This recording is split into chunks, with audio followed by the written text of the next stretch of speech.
that first year, man, I hung on to her coattails like a baby possum holds on to its mama. I'm not even kidding. I had no idea what I was doing. I was absolutely clueless. Because all those lesson plans that they taught us to write, It's yeah. totally different. It is Yep. totally different. Yep. Welcome to episode 9 of your favorite teacher's favorite teacher podcast. Good morning. I'm Nina Anderson, and I have been in education. This is my 21st year. 21st year. Wonderful. I know there's a lot of wonderful stories in that. And what we're going to do, as usual, we'll start the podcast off like we always do. And we're going to start it with what I like to call the journey. In this part of the podcast, I like to have the guests tell the audience about their journey through education from day one to where they are right now. And so I'm going to turn the mic over to Miss Anderson and and I know you don't like me calling you Miss Anderson, so I'll say Nina. I Thank you. apologize. Thank Uh, you, Will. I'll turn the mic over to you, Nina, and let you talk about your journey through education. Okay.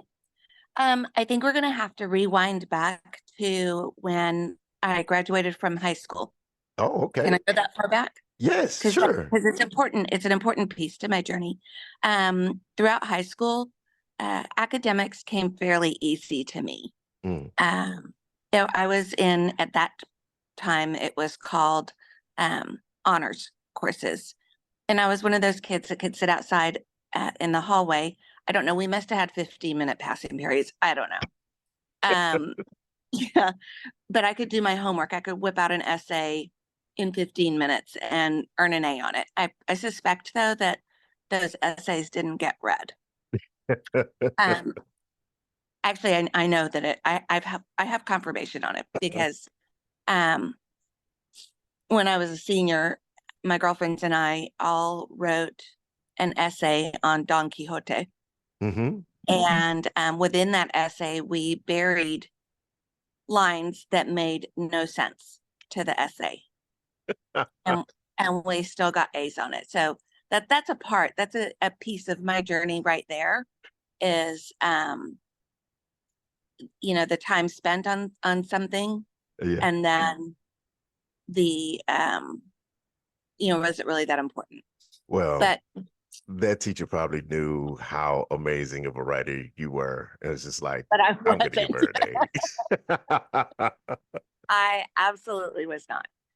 But anyway, so I got accepted to the University of Texas when I was a junior. Back in the day, I don't think they still do this anymore, but you could get accepted depending on your grade point average and your class rank when you were a junior in high school. So you can skate through being a senior because you're already going to school. So I went to the University of Texas with aspirations to be a nurse. Oh wow. When So it was quite a shock to me to learn that you actually have to go to class in college, but nobody tells you that. Like there's not like a set, like there's a schedule for the classes, but really not for you. Right. And so I went from this, pretty sheltered suburban girl to the city of Austin. Mm-hmm. And about 9 months later, I got a letter from the dean, and it was a letter excusing me from the University of Texas. Oh, wow. Yeah, so I flunked out. Is that a nurse thing? Because my wife, who is a nurse now, like she said the first part of her school year, she flunked out too. I mean, I don't know. I'd like to say that it was because the classes were hard, but honestly, I don't know if they were. But I had a great tan. Anyway, so that was probably one of the hardest things I had ever had to do was break that news to my mom and dad. I'm a first generation college bound child. I'm an only child. My parents are, my dad was British and my mom is Serbian. Okay. Neither one of them had any kind of formal education, and emigrated with me when I was 4 years old. Oh, wow. So um, I was not born here, but so anyway, I went to Berlin and Brenham Hmm. the following year, and I wasn't allowed. My parents didn't allow me to get a dorm there, so I had to catch a bus in the parking lot of one of the nearby high schools every day and ride the bus up. Mm. And funny enough, I became a stellar student at that point and decided that my true passion was accounting. Mhm. Caught me off Actually, guard with that one. yeah, actually what happened is I took an accounting course and I like the numbers made sense to me. Hmm. And so it came pretty easy to me. And so then I was like, perfect. My destiny is to be an accountant. I don't know what that is, but that is what I'm going to do because I earned an A in the pre-accounting class. So the following year, I earned my way back into the major college system. I went to Sam Houston State as an accounting major and earned my accounting degree by the hair of my chinny chin chin because turns out I'm really not that good at accounting, but I'm good at reading and I've always been a reader. And so I was able to get by doing a whole lot of reading and getting my work done Hmm. consistently. So fast forward a bit, and I worked in banking for a while. I was working for First Interstate Bank Hmm. right out of college, and met my husband in college, and worked in the financial part of First Interstate, which is now Wells Fargo, by the way. Oh, okay. And I, oddly enough, didn't find joy in what I was doing. And so I moved to human resources, where HR. I was a recruiter in human resources. So I like that job. Here's the thing about me is I am deeply rooted in being an introvert. So, but I find people interesting. Yeah. And so that was a really good job for me because it allowed me to hear people's stories, but also to hold on to those introverted tendencies. Anyway, so I worked there for a few years and then had my kids. My daughter was born and my husband's business was doing well. So we decided that was a great time for me to stay home. Okay. And my son had started kindergarten. My daughter she was maybe, I don't, she was less than a year old. And so I stayed home for until she was about getting ready to go to, she was going to Mother's Day out. And my son was in third grade. Okay. And I was a room mom, class mom, whatever they call them, room mother, I guess, Hmm. for my son's third grade class. And he had the most amazing teacher. He would come home every day. And my son is a very quiet, shy kid. And he would come home every single day telling me about how special his teacher, Mrs. Gunn, made him feel. Mm. And, I realized she was making him feel seen. Right. I- She would be able to pull out just the tiniest little bits about him and make a big deal when she found out he loved to play baseball. Mm.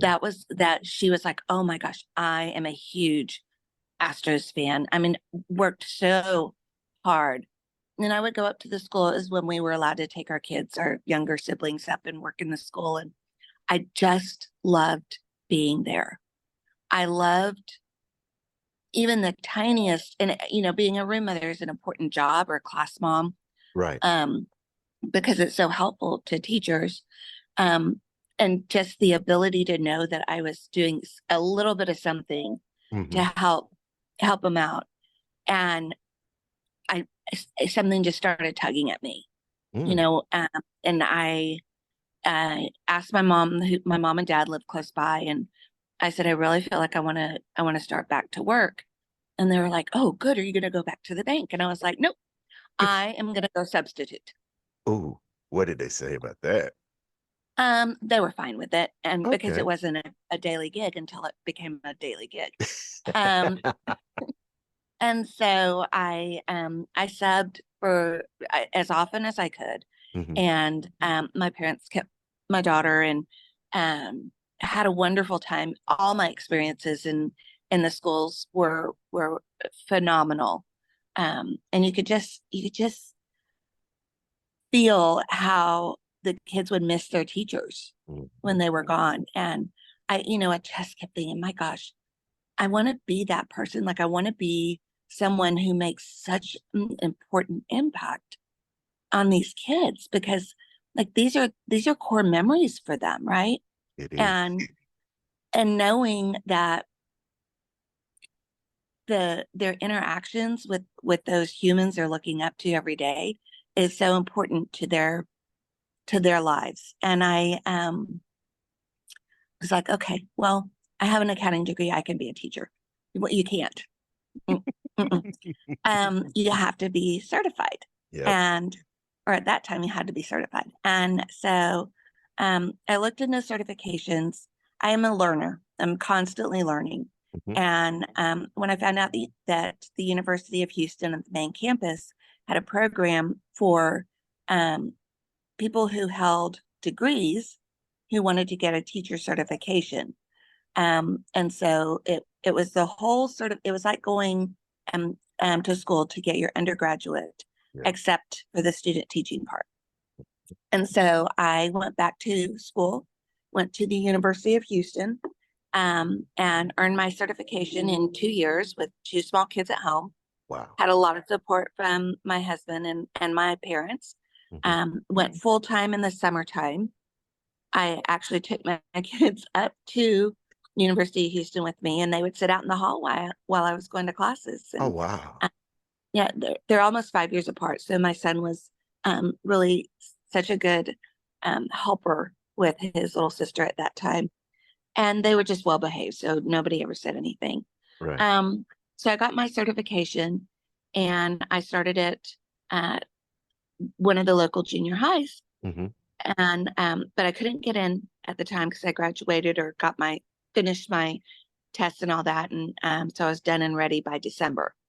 So it was January, and I couldn't get in except into ISS, which is in school Hmm. suspension. Ooh. And so my husband was like, well, do you want to do it or not? By the way, we took out loans to pay for this school loan. So Yeah. maybe you do. And so I went ahead and took it because I mean it's ISS. How bad could it be, right? You only have a few students.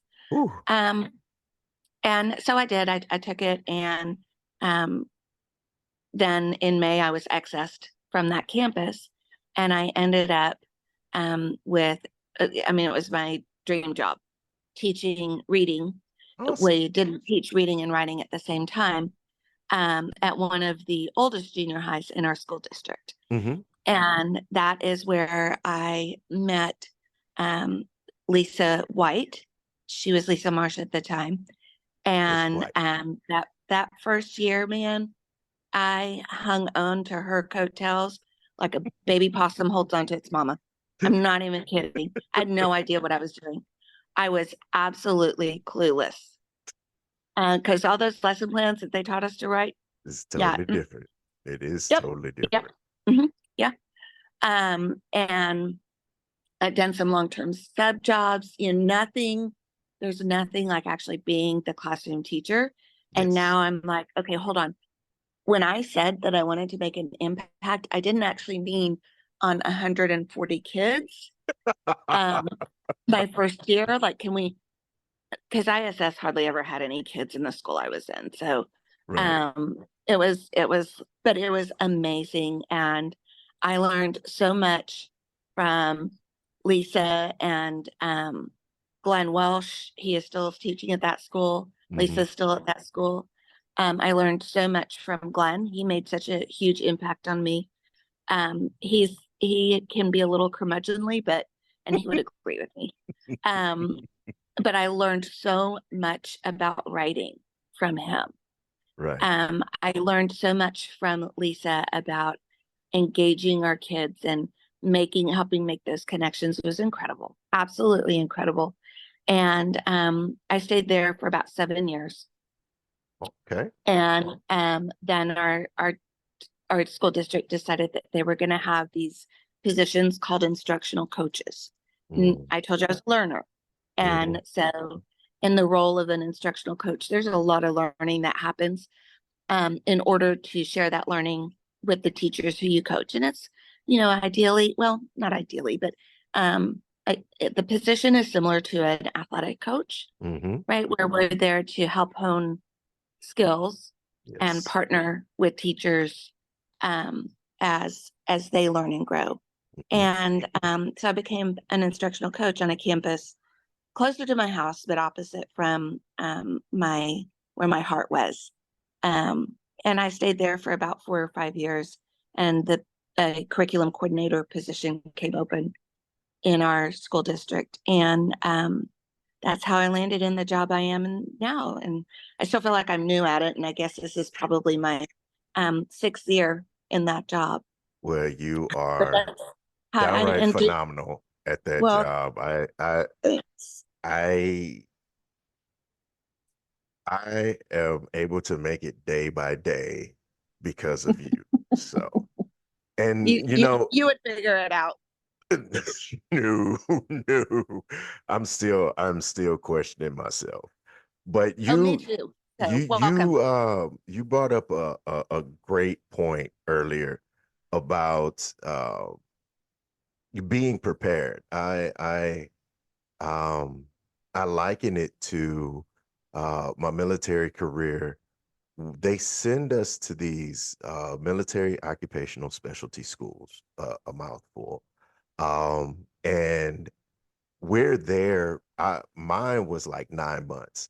I got out, I go into the fleet, basically doing my job. And the first thing that my supervisor told me, my staff NCO told me was, everything you learned at school, throw it out your head. We're gonna teach you everything. And that's how I felt as I came into education because just like you, I had these pie in the sky dreams of what education was. Everything that they were telling us was like sunshine and rainbows. And I got into the classroom and they're like, you can't do that. you so it's I I just wanted to share that because I try to keep everything straightforward to the audience. So if there are any teachers out there thinking about becoming a teacher, there are fantastic things that you're going to learn becoming a teacher, but there's going to be even more fantastic things that you're going to learn when you get into the classroom. Um, Absolutely. would you agree with that? 100% I would. Yeah. Um, there's, I can't think of a more rewarding, career.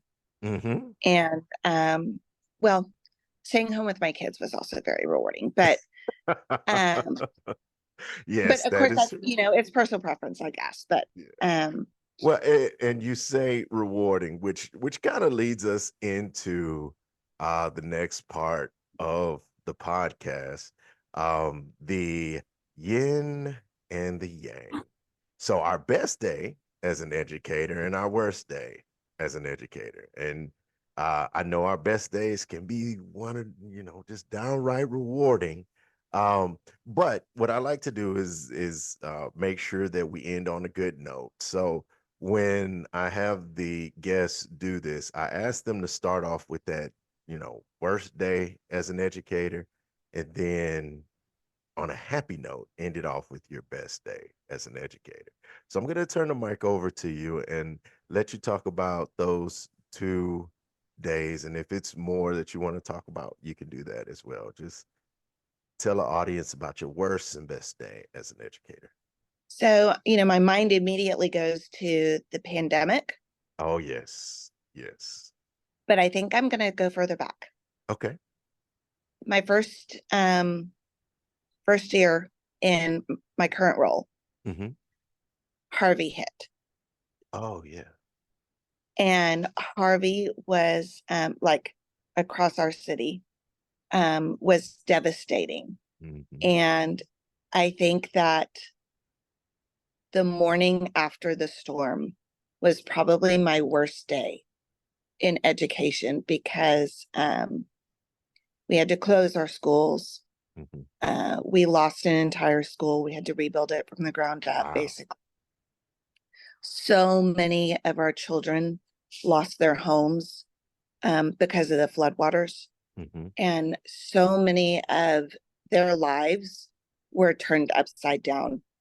Um, we went from classroom educators and um, ESC educators to the ground, helping deliver things that people needed, just basic supplies, just soap and fresh water um, and just trying to rebound from that. School had just started. Hmm. Um, it was incredibly hard because so many had lost so much. Right. And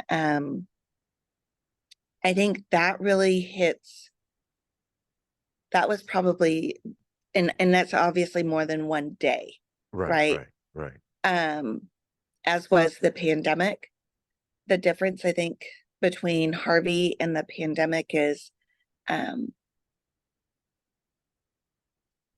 Harvey was, I just felt so more isolated because of, because it was just trying to figure out how do we help as many as we could. Not that I was isolated and wanting to do that. That's not what I mean. I mean, it was just such a different feeling for me because during the pandemic, Hmm. I worked with a team Hmm. to get our kids through. And I did work with a team to help our kids through Harvey, but I think it was just because of the devastation Right. that it left behind Yes. for our community. Well, and I'm kind of glad that you brought that up, even though that is your worst day, because one of the things that we get to point out is, and a lot of the community do not understand the impact that educators have on things like that. You talked about how you guys volunteered to help the community, just passing out simple necessities like soaps. And when people think about educators, like that's the furthest thing from their minds is the community service that educators give. And community service is a huge part of education. Um, in districts, I've seen educators do drives to get kids clothes during Christmas time, getting them toys. Like, um, I liken it to the stuff that, once again, that we did in the military. There was a lot of service that we did in the military, volunteering our time for the community. And educators do the same exact thing. They volunteer their time, their money, everything to ensure that the community that they service is good. And once again, I know you say this was like one of your worst days, but I appreciate you sharing that with the audience because it does point out the importance of educators in the community. Yeah. I mean, it was hard. We would pass out supplies when one of the elementaries closed down. They were relocated, but many of the teachers that worked in that elementary, their lives were disrupted, Hmm. devastated by the storms as well. So um, I taught I think I taught first grade Mhm. for a couple of weeks in a little teeny tiny classroom because we moved them off to one of our annexes, the kids who attended that school, um, because we didn't want teachers to lose their days, Right. right? And so I mean, we all pitched in, but it was that was hard.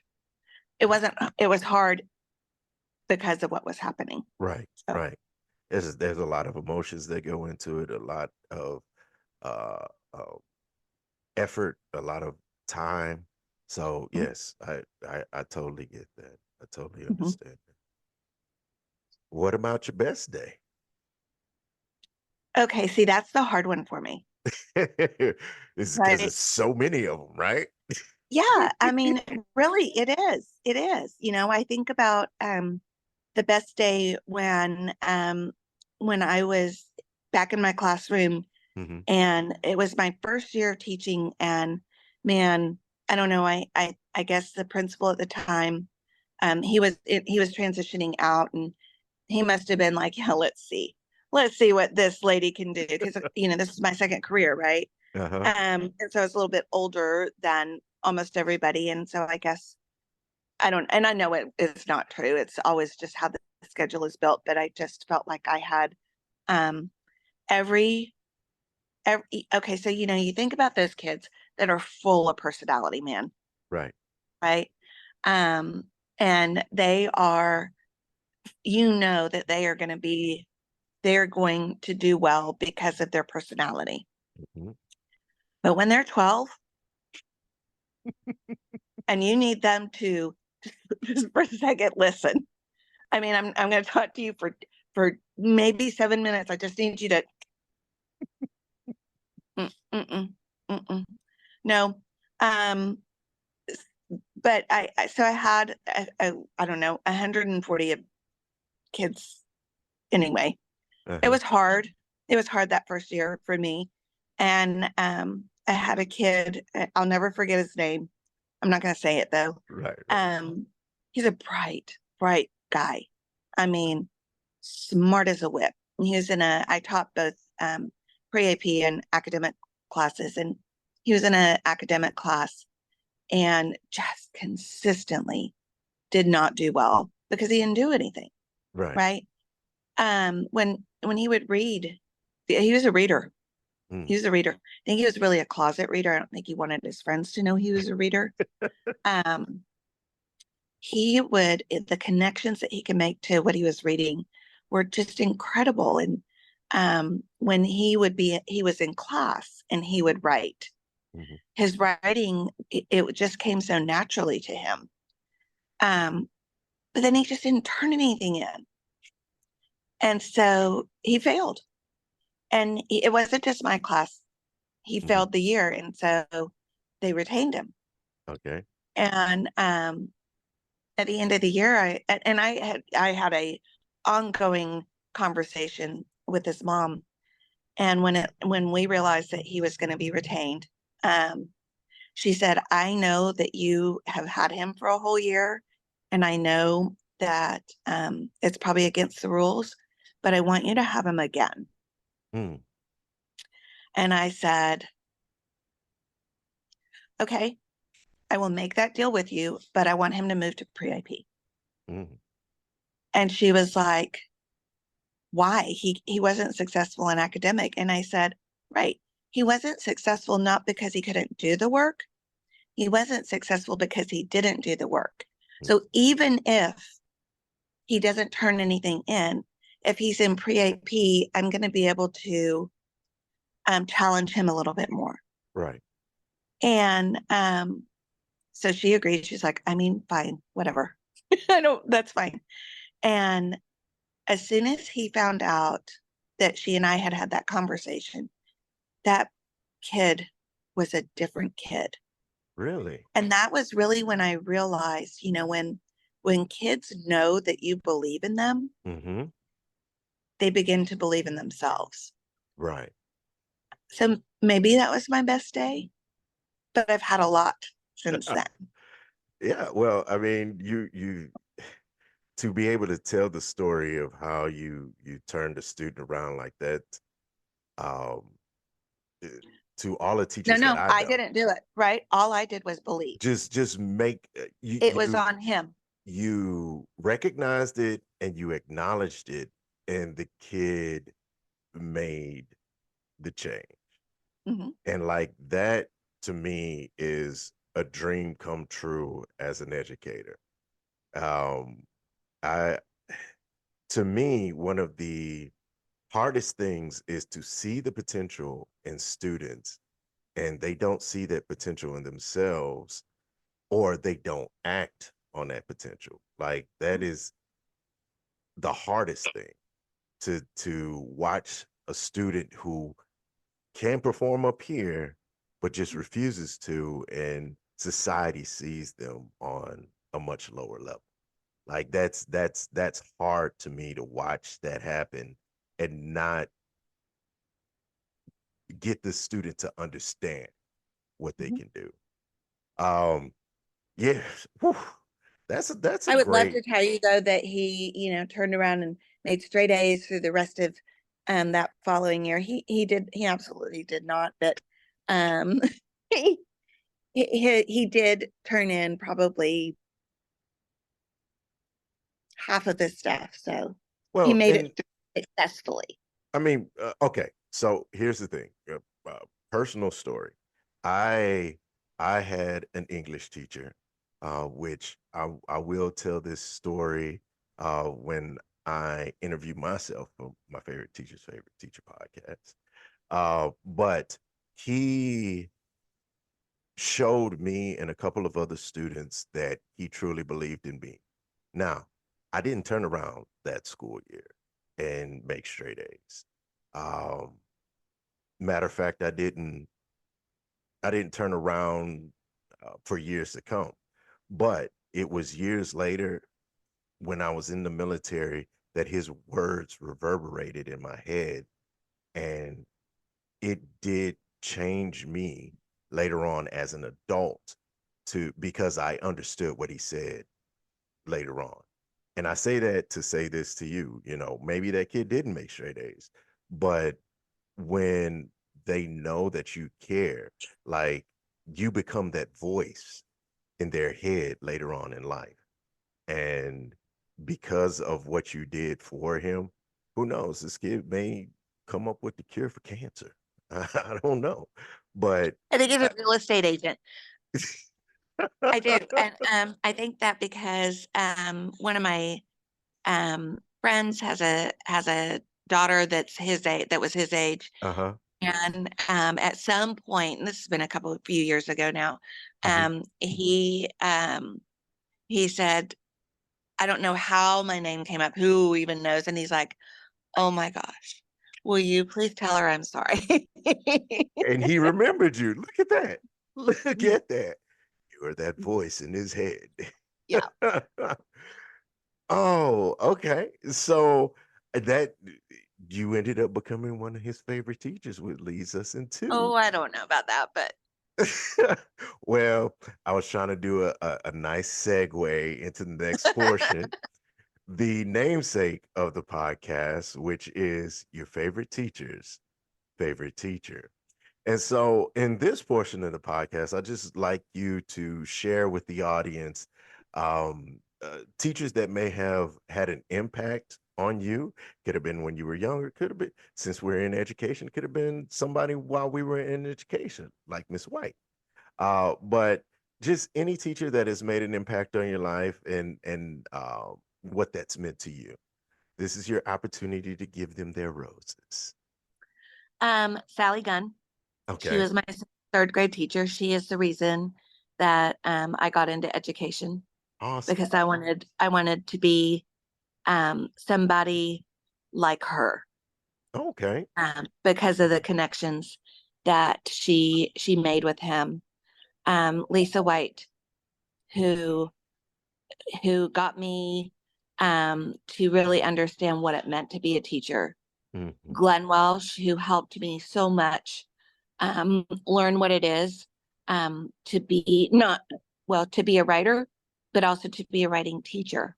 Mm. Michelle Craig, who she was down for anything. She taught at that time we had two separate classes, reading and writing, and she taught the writing half, and I taught reading, and we shared a lot of kids, and that's when reading workshop was became. It's around the time that we really started to embrace like a workshop Wow. um, um, it looked like workshop in our classes, but in order to really workshop, you have to teach reading and writing together. Together. Yeah. And so we went together to our principal and asked if for the next year, could we please um, do this? We would each teach a block. And he was like, no. We're Mm. like, okay. I don't like no. I don't like the word no. Um, and I know it was because of scheduling. And so he goes, but if y'all can figure out what you need to do, like you can switch kids or whatever. Hmm. And so we went to the counselors and bribed them with, I think, home baked goods to give us so that we had the same kids Right. in different classes, so that we ended up working together and being able to do that. And that was an incredible experience. Wow. I don't know. There's just been so many. Amanda McDaniel, she taught math, and we shared a lot of kids. Rachel Grubb, she's an AP in one of our high schools now. Hmm. Um, she and I were instructional coaches together in one of the junior highs, and um, being able to have someone who you taught alongside and then moved into the role of coach. And she and Hmm. I worked on our um, admin certification together.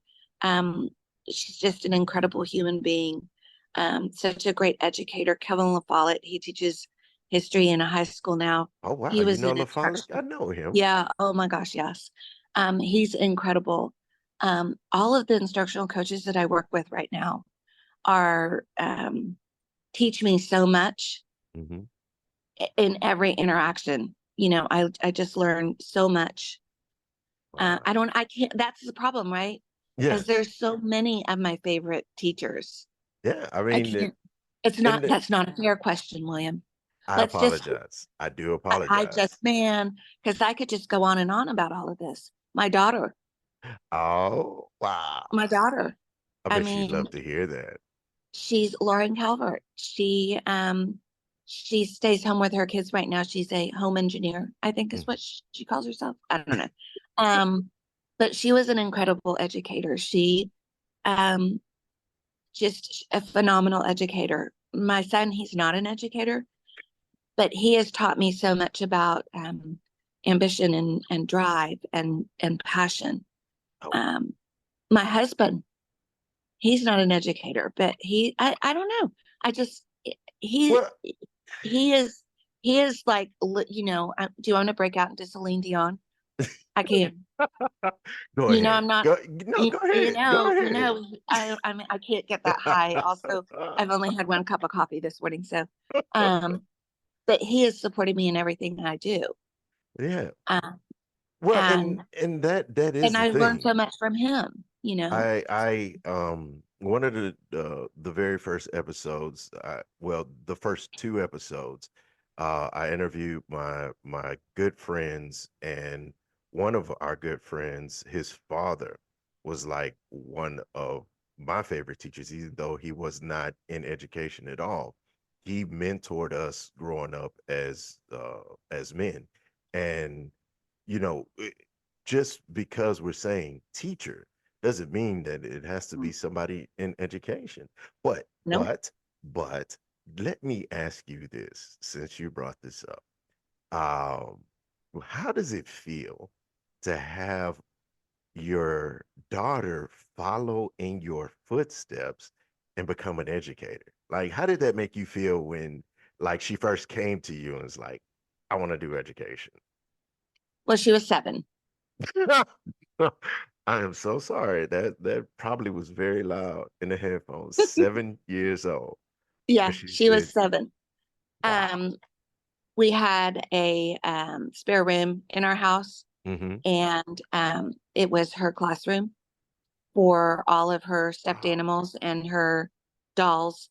Wow. Um, there was one Christmas that Santa brought her an overhead projector because she Really? had a big wall where she could project. She had all kinds of workbooks. Oh my. Um, if I had extra papers, I would bring them home to her, and those were her students' assignments. Um, Wow. mhm. So She, from a very early age, mhm, she mhm, so let me ask you this. Do you think that uh you said you said earlier when you were going through your teacher certification course, you brought them right along with you. Do mhm. you think that that might have played a role in her wanting to be an educator too? I don't know, William, but that's a great question. Um, That's awesome. that's a really good question. At But a young age, man, mhm, I wish my yeah. kids would follow in my footsteps And and I don't even, I don't know that there was ever any, if she entertained doing anything else, I yeah, didn't know about it. Like when that she went to college, she knew she was gonna, she only applied to one college. hmm She had a backup plan. And if she didn't get in that first year, and so that's something. she, what she did. That's crazy. That is from that early of age. I know my family will tell you that education is something I always wanted to do, but I cannot say at 7 years old I wanted to do education. Wow, that's amazing. But this now leads us into the next portion of the podcast, which I like to call a word or a phrase. And we spoke briefly before we began this, and your word that you wanted to address was literacy. This is a word that you feel Mhm. passionate about. So I'm going to turn the mic over and let you talk to the audience about literacy, its importance, um, how you feel about it as well. So you have the floor. Um, it's not just where my career is grounded, Hmm. but I truly believe that literacy is the key for our students. If I think that if you're not able to read and write coherently, Hmm. that you may encounter a lot of um, struggles. I'm not saying you can't be successful. Um, I'm just saying I think that it's harder. Yes. Being able to read and understand text, even if even if you are not considering um, pursuing a college education, if you're going to go into the trades, you still have to be able to read. You've got to be able to read. You've got to be able to draft up contracts. You've got to be able to read contracts. What are you signing? What are those plans? What are those agreements? So that you don't get ripped off. So true. Um, Literacy it opens our world up when we are able to read and transport ourselves through the eyes of somebody else and the thoughts of somebody else. It just opens up a world that we may not be able to otherwise experience. And then being able to write and write about our stories and our lives is um, so important because you think about. I have a journal that I'm on vacation right now, Hmm. um, and hence the beach attire here. Um, but yeah, I'm writing about our what we're doing every day, and there's nothing big, but it's those little moments that make it so important. And if we're not able to keep those down and put Hmm. those down in ink, those they become memories, but memories can sometimes get a bit foggy. Yes. Um, I just, you know, and when I'm thinking about literacy, I'm not thinking about passing state testing and that's important, and it's important because it graduation hinges on it, right? Hmm. Yeah. That's why that's important. But I'm talking about really learning to read and make sense of text and Hmm. what authors are trying to tell us. What Hmm. do they want us to know? And then also being able to write and communicate Right. what we want others to know about us. Right. You know, And think about even TikTok, right? So I will tell you, I'm a closet TikTok watcher. you can come out the And closet and let everybody know. mhm, and what I mean by that is I don't put the volume up. And so I You don't just if read it. I just read them. And so what happens is if there's not there's not text on the TikTok, I scroll by. If there's text on the TikTok and I don't understand what you're saying because you're not very coherent, I scroll by. So if you want more views, type what you're saying and make it coherent. I don't know. Is that how it happens? Or do Uh, they record it? well, from I don't my know how it happens. understanding, there Anyway, is AI that does the typing. It transcribes what's being said. Um, a well, closet TikToker. maybe consider typing it instead. Because Well, sometimes AI is not getting it right. I know well, that's a shocker. and here's the thing too. You're talking about the ability to communicate, writing Mhm. it down. Like whenever we watch a movie, they have to have a script. So it's nothing wrong with these Right. TikTokers creating a script for themselves as they put that stuff together. You are I absolutely probably should have created a script right. for this, William. No, no, I listen. Here's one thing, and I will give you your flowers on this. I like it when you come off the cuff. You are one of the best storytellers that I have met in my life.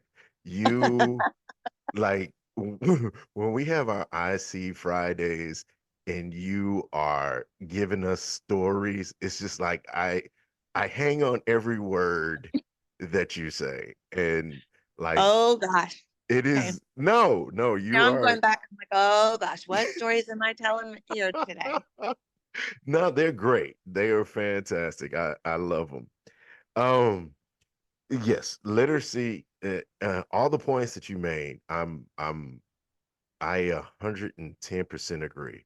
I started my career in education teaching history, and a lot of the stuff that my students struggle with, I felt that if they could read, if they could comprehend, if they could analyze the text that they're reading, then they would be more successful.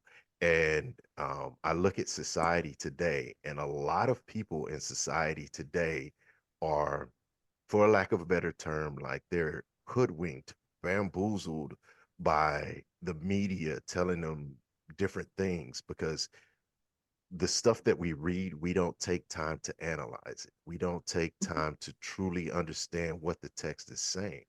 And so now we have adults that are struggling in just day-to-day things, dealing with government, dealing with their health care. And you brought this up with contracts. I think back to, and you have us singing that song, Don't Go Chasing Waterfalls. I think back to that group, TLC, when they talked about how their contract gave them pennies on the dollar, but it's written out in the contract. And if you are able to analyze that text, that contract, and truly understand what's being said in there, then you won't get robbed. So Mhm. like you like I say, I agree with you 110%. Literacy is so important, and it creates these analytical thinkers that would bring us up out of this craziness that we live in today. You know, it I think it would help us become think for ourselves. Mm-hmm. right? And not let somebody think on behalf of us. Exactly. So, because when we're listening and we do that think alike instead of really learning and investigating and following our those little um, curiosities and do our own learning about topics that we feel passionate about, um, then they're not our own thoughts. Mhm. And what everybody, what you think is just as important as what anybody else thinks, but you don't Mhm. want somebody to think for you. Exactly. That Right? that part right there is Don't so think unique. for me. Yes. And it's so many people because they are not um I don't want to say they're not readers, they're not analytical readers, I guess. That they'll just take stuff for face value. And literacy is actually that analyzing the text is actually part of the literacy because it comes into the comprehension aspect of it. In order for you to comprehend, you have to know, or as we say, read between the lines and be able to understand what the author's purpose is, what the author is trying to convey. So, Mhm. yes, that is huge. Yeah, And I want to thank you for that because I cannot emphasize the importance of that word literacy because it spans across all of the contents: history, science, math, even math. People would like to think that uh, literacy doesn't play a role in math when it 110% does. it Uh, does. Can I add one thing, Go ahead. William? Yes. And part of literacy and what I think is really important is story, Hmm. right? Because the stories are what helps us unite. I think about the best history teacher that I walked into her classroom. My gosh, I can't remember her name. I'm trying to come up with it and I cannot for the life of me remember her name. As soon as we hang up, I'll remember. Um, was teaching seventh grade Texas history Hmm. to a bunch of 12-year-olds who could have tuned her out, but they didn't. And they didn't because instead of teaching about like just the dry bare bones of Santa Ana and putting a text in front of them, she was teaching them, she was reading them or telling them, I guess it was really a story about, I mean, it was very gruesome. It was a Hmm. very gruesome story about how they would torture the soldiers by attaching a limb on four different Horses. horses and Yep. then send and the kids were absolutely taken, and through that story she wove in Hmm. all of the facts that they needed to know. Hmm. And those kids, they could tell you that story, but within that story was the history that she wanted them to know. Right. Exactly. And so that has always stuck with me. And that's been many, many, many, many years. But like I can see myself in her classroom. And I just walked in for a second. I think I was dropping something off. Hmm. And I sat down and I stayed the whole class because I was enraptured. And well, I knew before that, because I was an educator, that story was important. That's when I realized how important it is um, to being a literate human being, Yep. is Yes. pulling together um, your story and hearing other people's stories. Yes. So important.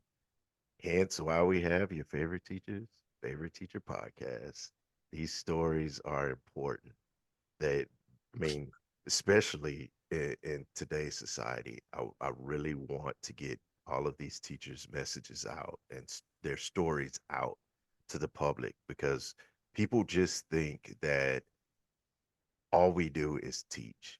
We do so much more than teaching. The the thing that you spoke about early, the volunteering of time, the being a part of the community, the lesson planning, the all of the other stuff that we do. 120 other things besides teaching that we do in the classroom with the students. And this brings us to the end of the podcast. And at this point, what I want to do is I want to turn the podcast over to you for any final words, and let the audience know where they can find you if you have any social medias or anything like that. Um, so you have the final word here. I'll turn it over to you and let you talk to the audience. All right. Thanks, William. This has been a pleasure. When you first asked me to do it, I was kind of nervous. But I can tell a story. So, and I don't mind sharing my story. But thanks very much. This has been a lot of fun. I'm glad that this is the time that we chose to do it. I'm sitting out here in beautiful Florida, enjoying some time with my grandkids and my daughter, and just really appreciate you helping me travel back, and really think about my story. I'm thinking right now that I need to go in and write down some of these details. So I appreciate all of that. Um, and you can find me on social media. I think I'm Nina Anderson on Facebook, I think. And then maybe Nina Anderson _11 on Instagram. And I think I'm Nina Anderson 16. I don't know. I just took what they gave me, Yeah, man. yeah. And on it's not Twitter anymore. It's X, X. on Yes. X. Um, so feel free to follow me. I on Facebook and Instagram. You have to request. So, Yes, yes. And you have some and I will great tell you, posts. man, if you want to be absolutely peppered with images of my family, that's my social media. X is where I do more of my professional stuff. That's awesome. I want to thank you for doing this. As always, fantastic storyteller. I know you say you're journaling all of this stuff. You should turn it into a book. I I I know that that's going to be a bestseller. So thank you, Miss Anderson, and this is Thanks, us William. signing off. Peace. Peace. Thank you for taking the time to listen to this episode of Your Favorite Teacher's Favorite Teacher podcast. If you have a story you'd like to share, please contact me at wdstubblefield@wdsi.us. Again, that is wdstubblefield@wdsi.us. And you could be our next inspirational story of how educators impact our lives. I'm your host, Mr. Stubblefield, and I want you to remember, no profession is possible without your favorite teacher.